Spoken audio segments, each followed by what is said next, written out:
Yes, indeed, our verse of the day. Every morning I make sure that I give you a verse. A verse a day will always chase away the devil. And our verse of the day is found in the book of Psalms 23 verse 4. Noma ngihamba esigodini sethunzi lokufa, angisabi okubi ngokuba wena unami. Ongo yakho nodondolo lwakho ziyangiduduza. Nathi verse namhlanje ngicela uhambe ngalo, umeditate ngalo throughout this week. Even though I walk through the valley of the shadow of death, I fear no evil, for you are with me. Your rod and your staff, they comfort me. Mhlanje ngicela ukukhuluma nawe ngithi ungesabi ngokuba uNkulunkulu unawe. Noma ngabe uyithola udlula kuphi namhlanje ekseni, do not fear, for the Lord your God is with you.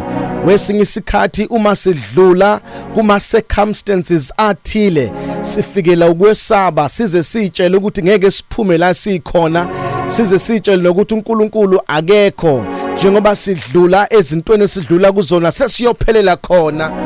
Noma ngabe udlula esigodini sethunzi lokufa, ungesabi.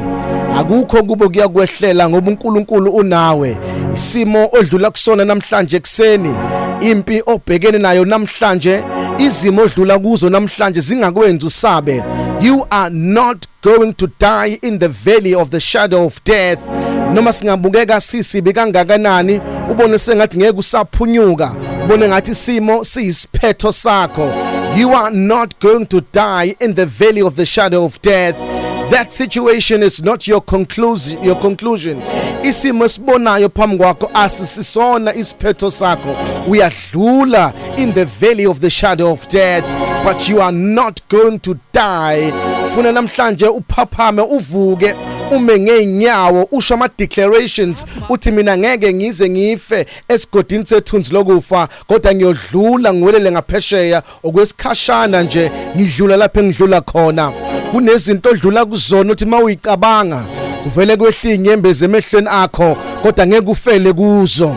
Kunezinto othi mawuyicabanga ungazi ukuthi nawe uzophuma kanjani, kodwa ngeke ufele lapho, ngeke uzuphelele lapho. Kunezinye izinto othi mawucabanga ukuthi uyixazulula kanjani, ingqondo ivele ijame ivele ime, ungazi na ukuthi uzophuma kanjani. But I'm coming bearing good news this morning.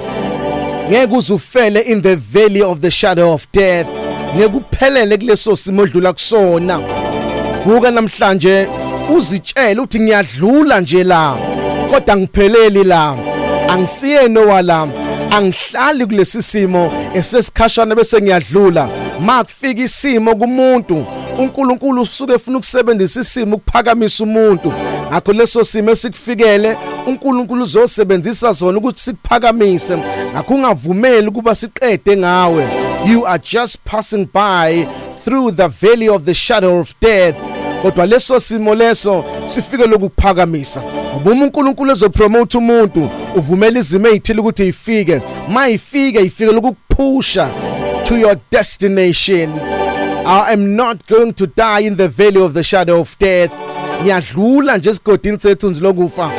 Vuka namhlanje ume ngeenyawo uyitshela uthi ngiyadlula la, ngiyadlula la, ngeke ngize ngifele lana. Share with us your verse on our Facebook page, Mega Grace on Vuma FM 073-709-1991. Ungitshela iverse ovuka ngalo. Good morning, Mega Grace Nation.